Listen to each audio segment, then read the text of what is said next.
Good evening, folks. It's 6 p.m. And if it's 6 p.m. on a Wednesday, you know it's time for Off the Record, the Real Talk podcast with me. I'm your host, Allie Braswell, coming live from Orlando from the new studio. I know we've been away for a few weeks from off the air, from not having a normal Wednesday drop, but I'm here to tell you that we've been doing some crazy things, some new things to try to spice up the show. So I'm actually sitting here live on a studio now. Whereas before I was greeting you from my home in my home office.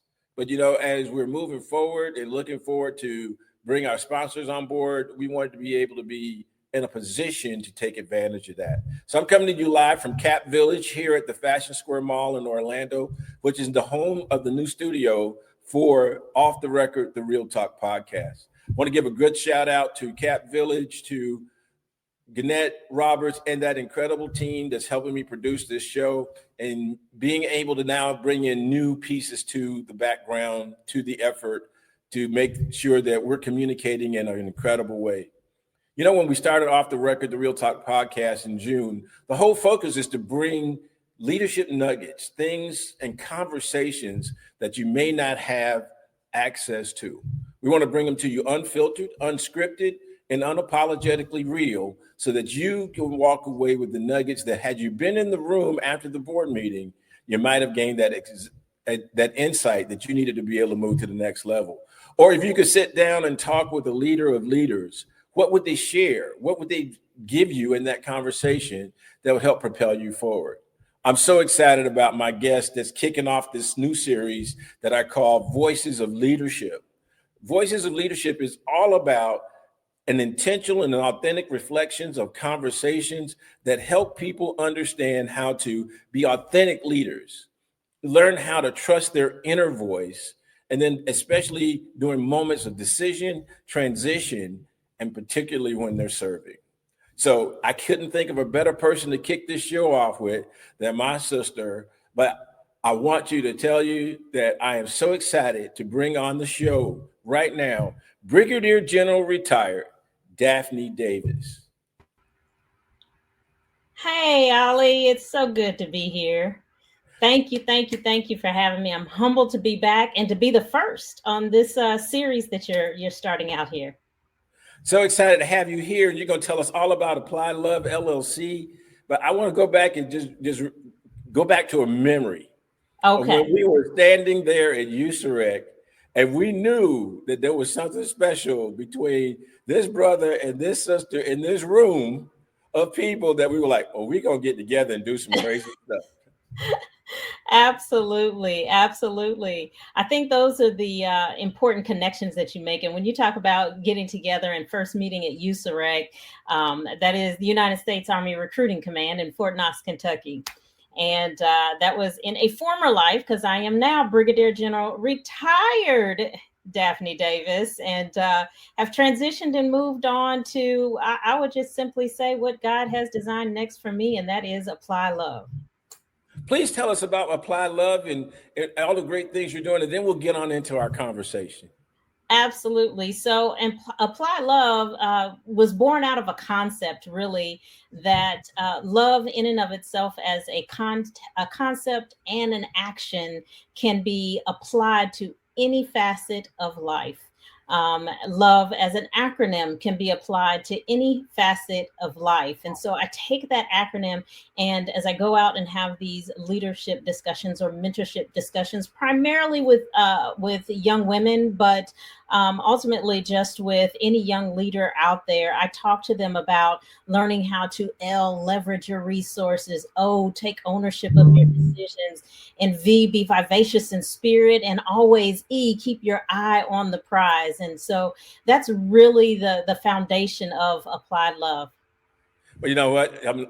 It's going to sound a little corny, folks, but the gray hair is real. Turned 64 yesterday.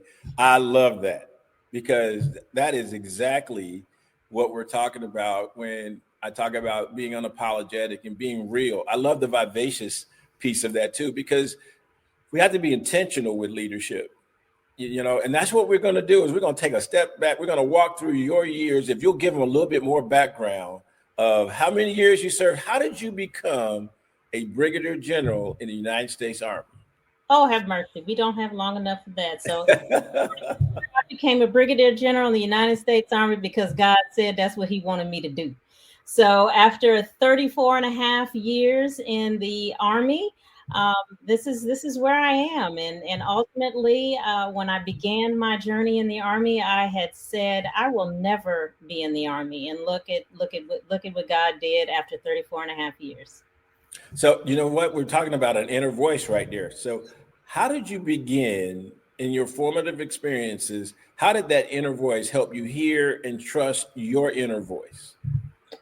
I will tell you, in the beginning, as well as quite honestly today, it's quite scary at first. It's scary to take that first step, but I do recall my inner voice telling me, trust God. And then I sat down, I prayed, I meditated on that thing, and God said, keep it real. My conversations with God are real. That's what your podcast is about, real talk. And God said, quote, I got you. And when God said he got me, I went for it, that's the rest of my story in the United States Army. So, how did you decide to even embrace the Army? Was that something you had looked at high school, or how did that happen? How did that come about? Oh no, that was not anything I looked at in high school because, like I said I would never be in the Army. Uh, just to be honest with you, when I was in college, ROTC offered me some money, and so I said, you know what? I need to work out anyway. I don't want to gain that freshman 10 pounds, and the Army is going to provide me a personal trainer and give me $100 a month just to go to class. I was doing that anyway. So honestly, I joined for the money. But I stayed because of the people. I stayed because of the Army family. I stayed because of all the leadership opportunities that I had in the Army. So, really, then those were the moments when conviction, money, and spoke louder than expectation. I'm sorry, I had to chuckle because I've never heard of a drill sergeant being called, or a cadre member of the cadre, a personal trainer. But I probably need to. I guess that's what my drill instructors were. Yeah, I can go back and think about that. But we talk about, when was the moment of conviction when conviction spoke louder than expectation? Yeah, I would say that first moment of conviction was the very first soldier that I helped with a personal issue. And I knew that it was within my power and my authority as a leader to single handedly help that person. And when I was able to do that and I saw the impact that it had on them and their family, that's when I became more convicted about my role as a leader and why I was placed there to do the things that I was doing. And so that's kind of when it changed from that commitment, that oath that we all take, to really a conviction to serve and truly understand what it means to serve the soldiers and civilians that are under your leadership. So quite honestly, whether it is in a civilian leadership capacity or in a military leadership capacity, as a leader, you are called to serve those that are under your authority. And so many leaders are faced with those decisions to do the right thing, and it may have had a cost. But what did that interaction with that young soldier teach you as a leader about being able to trust your instincts? Well, I would tell you that what it taught me primarily was that in taking that stand for someone else, no matter how scary that may be, not only is it a responsibility, but that it pays dividends in the long run and in the future. So I say that to say, in this particular case, I was able to help a soldier deal with a personal situation. Of course, that soldier was above and beyond at that point, ready to do whatever I asked him to do, charge that hill if that's what I asked them to do. But it didn't always work out that way. It didn't always work out the way I wanted or the way the soldier wanted. But what did always work out is that soldier knew that I was willing to go forth and fight for them. And being able to get over that fear as a leader of going to my boss to fight for another soldier, that was huge. That was a big teaching point for me as a leader, that it's more important to always do the right thing than it is to protect self. Wow. And see, that's the cost, right? You were Absolutely. you were willing to put some skin in the game by using your credibility and your rank to be able to help someone navigate. And I'm here to tell you, I'm sure that soldier had a different point of view than many others would have, even in corporate America, when your leadership steps up and says, you know what, I see something in you and I'm going to help. I mean, I'd be able to totally fix your situation, but I'm going to lend to it what I bring, my authority, my influence. And, so from rank to relationship, translating authority into influence is something that's powerful. Absolutely. Absolutely, it is.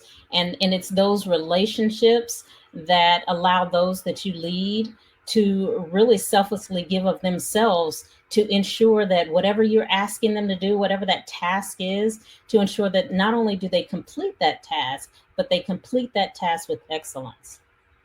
You know, and, but for you as a young leader, being able to go to your leadership, that was some vulnerability, right? But that Absolutely. vulnerability used as strength. Can you speak to that? How vulnerability is a strength in leadership in life? Yeah, I can. I will tell you that a lot of times people look at leadership and think that leaders have all the answers, that they're courageous in everything that they do. And I will tell you that it's still scary when you have to step up, right? And as I was able to display my vulnerability to others, I also had to understand that behind that vulnerability, there was preparation. There was Mhm. preparation for whatever that task was that I was asked to do, whatever fight I was going to take forward to my leadership to fight for those that served for me. There was that vulnerability that was out there, but there was also that preparation that was a point. The vulnerability comes into play where if my subordinates see that I am willing to be vulnerable myself, that gives them the courage to create some vulnerability within themselves to step forward and talk about some of the harder things, talk about some of the vulnerabilities, be willing to not just go to the boss and say, yes, everything is great. That way, we can address some of the weaknesses, some of the shortfalls, and become stronger together as a team. But yeah, and that's what it is. So there's the golden nugget, folks. Vulnerability is a strength. It builds trust. It builds integrity. It lets people know that, hey, even though I may wear the stars or the bars or even the oak leaves, that I am still a person and that I am still real and I still feel. Because a lot of times we've been taught in college and in business programs that we shouldn't have feelings. And if you've listened to me at all on this podcast, I'm going to tell you we need to feel because people Absolutely. have feelings. Emotional intelligence is huge in helping us Absolutely. being able to lead. So, what advice for leaders would you share with them who are navigating that transition from understanding that they have authority, but how they need to leverage sometimes their vulnerability in order to lead their people? Well, I will tell you that my best friend and mentor told me that in order to be great, you must first serve. And so when I think about that, what does that mean as a leader and how do you apply that? That is the one lesson that I pass on to everybody is that in order to be a great leader, you must first serve. So that means that you serve the people that work for you. That's your job. So, yes, you give them guidance, you give them tasks, you ensure that everyone works cohesively as a team, but your service to them is giving them the space they need to grow, giving them the time they need to complete the task, giving them the training that they need to complete those tasks, and so that they can grow professionally. The goal is that your subordinates will one day take your job as you continue to move up in leadership positions. So you have to help develop them to do that. You have to give them the resources that they need to grow professionally as individuals. And so it's key to remember that in order to be a great leader, you must first serve. You serve those that work for you, and you serve your bosses or that organization for which you work. And as a young lady who worked in a male dominated industry, I think that's a good way to say it, right? Absolutely. Where vulnerability by some people may have been seen as weakness. How did that voice within help drive you to continue doing what you knew was right, even though it may have shown some vulnerability, and then being able to show them that no, by being vulnerable, it actually demonstrated my strength in getting something to do? Maybe you could share an example of where your voice helped you navigate that. Yeah, I will tell you, there was an occasion when I was serving as a commander, and my one of my subordinates did something he should not have done. And so I went to my boss and said, "Hey, I think we need to apply this discipline," which would have been some pretty tough discipline for this soldier. Matter of fact, it ultimately ended up ending that soldier's career. But nevertheless, so I go to my boss and tell him that, and my boss said, "Hey, are you sure you want to do that? Because that's going to look bad on you and your organization if you display to our higher bosses that you've got this type of a problem." And so I thought about it for a moment and I said, if I don't put this out there, understanding that our boss's boss will recognize that there's these weaknesses in my personal unit in the organization that I lead, if I don't do that and display that vulnerability in our organization, the rest of the organization will crumble. And so I did. I went against my immediate boss and said, yes, I do want to go forward with this. And the rest of my unit, I got a lot of positive feedback that they were glad that I didn't just sweep it under the rug, as so many things are often swept up under the rug. And that takes courage, right? That takes courage to be able to step up and say, and it also takes a strong leader to be able to know that my weakest link is also the chink in my armor, that if I don't deal with it, and a lot of times in leadership, we may have that weakness, but there tends to be that lump in the rug where we keep sweeping the things underneath it. Yeah. So proud of you absolutely. that you felt strong enough to do that and listen to that voice from within. I think about the people listening to this podcast. They're going to get 25 minutes of leadership gold. They might not even know that it's leadership gold when they first tune in. But over a 34 total years, how long was it? 34 years or more? 34 and a half. You got to get that half in there. So over 34 and a half years as a general officer, culminating as a general officer, what would you share to young women who are stepping into leadership roles that may challenge them, that may cause them to have to look at where their strengths and their weaknesses are, but have to rely on that voice from within that says, I can't?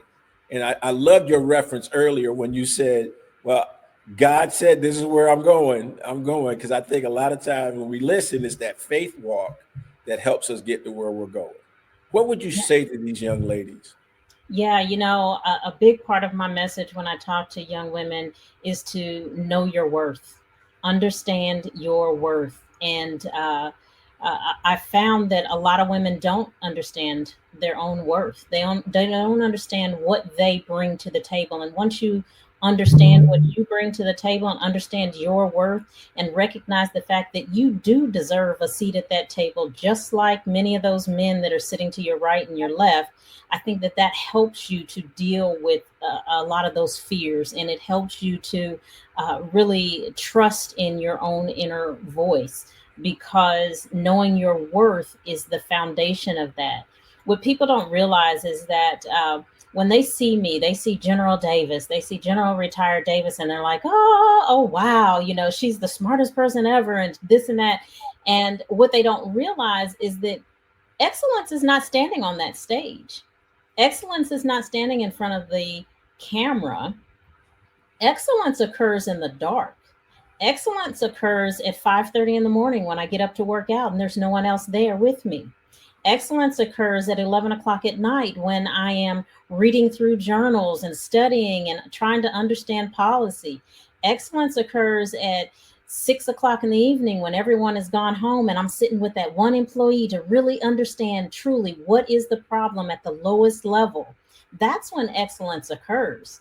Excellence occurs when you understand your own worth, you understand where your weaknesses are, and you try to address those before you go forward, before you're sitting in front of the camera, before you're on stage, before you're in that room with men sitting on your left and your right.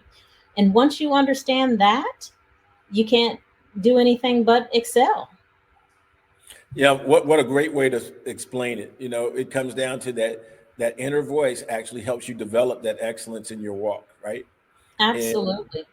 I truly know from having interacted with you, and folks who y'all don't know some of her titles. This was the Deputy Commanding General of UC Rec. Okay, so she wasn't just hanging around the side, and where people may have said that, I know you did that wasn't given to you, and no standard was changed in order for you to get to that level of service within the United States Army. So number one, I just want to applaud you and say thank you. And I'm here to tell you folks in Orlando, y'all have seen General Daphne Davis because she's come to the Florida Classic and been here with us as we have paid it forward. This is a general officer who didn't think it robbery to get on a plane, fly away from family, and come and spend time as we talk to young women at Florida A&M University in Bethune-Cookman, who didn't think it robbery to stand on the field with her colleague, General Kelly, and present over $300,000 worth of checks to help kids go to school that would then later become leaders in the Army. I'm just going to give her some of her accolades out there because for me, I served in a role that allowed me to integrate into the Army and be a part of bringing forth a voice of what community service meant. But when you turn around and you ask generals, a lot of people say, well, they won't come. They're too busy. When they will come and spend their time and pay it forward by investing in a young woman, a young man, a community that may not even be their own community to advance, hats off to the Brigadier General Daphne Davises and the General Edmondsons. And also I had to throw some Greek in here, folks. So y'all from the National Pan-Atlantic Council, this is also a member of the Alpha Kappa Alpha Sorority Incorporated right here that has joined me and thought it not robbery to partner with me as we did some incredible things during her time in service. And I'm looking forward to what we're going to do next with Apply Love and other things that she's doing out there. So as we wrap up, tell us just a little bit more about Applied Love and how people can get involved with you in the work that you're going to be doing. And also drop a nugget that anyone, whether it be man or woman, whether it be Black, white, Hispanic, whatever the background, that can take a nugget and say, this is going to propel me forward when I have to deal with my voice from within. Absolutely. So I will tell you, Applied Love is out there. If you need to get in touch with me, if you're looking to conduct a wellness seminar or would just like someone to come and enrich the lives of some of your youth or some of your young leaders, male or female, do not hesitate to reach out to me. You can reach out to me by email at lovemovesmountains@gmail.com. I will tell you that, as we kind of close here and you think about what is that one thing that I can take away, I can't help but go back to Applied Love and know that you can apply love in concept, in action, and as an acronym to every facet of your life. As young leaders, give yourself grace. You are not a leader of 30 years. You're a young leader starting your journey. Whether you're a young leader or a leader of 30 years, give yourself grace because there are new things to learn each and every day. The day that you decide that you know it all, you're probably not leading anymore. Yeah, I was once told that by a Master Sergeant in the Marine Corps, Braswell never become an expert. I was like, well, isn't that what we're striving? He's like, the day you become an expert, you just dated yourself because what you knew yesterday will change in the Absolutely. fleeting of an I tomorrow. It will be totally different. Brigadier General Daphne Davis, thank you so much for joining me and helping kick off the Voice of Leadership series. Folks, you can join and watch us on our YouTube channel at Off the Record, or you can go out and listen to us on Apple Podcasts, Spotify, Podbean. I think we're now on iHeart. We're growing in our reach because we're dropping nuggets here, folks. And I just want to say to everyone listening, take a moment and ask yourself, when was the last time you paused long enough to hear your own inner leadership voice? And what did it reveal about your courage? See, it takes courage to get up and get in front of people and decide that I'm going to soldier on. You may even have a setback, but I always believe that a setback is nothing but a setup for a comeback. And no matter what peak or valley you have in life that you've gone through, the pivots in life, as we talked about in a previous series, prepare you to do something extra special. You have to go through something, as my grandmother would say, son, you got to go through something if you're going to lead people. Because in order to lead them, you have to have experienced some of it yourself. Daphne Davis, thank you so much. I know you over there in Kentucky. Stay warm. Y'all can have y'all cold weather back. It's cold down here in Orlando today. Just know that I thank you for coming on the Off the Record, the Real Talk podcast. We're going to have you back. Would love to learn even more. If I could ever be of assistance to you, all you got to do is reach out. And folks, let's make sure that we send an email over there, reach out, and leverage this incredible leader of leaders that will help us take it forward. And folks, if it's 6:00 on a Wednesday, it's time for Off the Record, the Real Talk podcast with Allie Braswell. I look forward to seeing you next Wednesday when we'll talk to Major General Robert Edmondson, and we'll talk about the voice of influence. See you then. Take care.